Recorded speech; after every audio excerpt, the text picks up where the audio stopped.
Hi friends, I hope you are doing well. Today we'll talk about how to fix or how to solve the problem of stuck on starting on threads. We click on settings.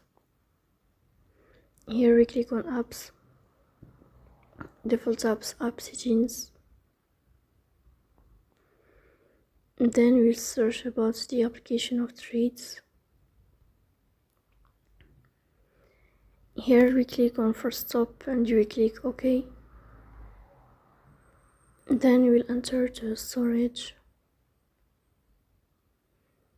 Here we click on clear cache.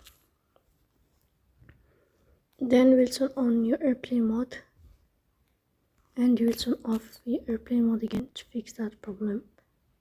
So please don't forget to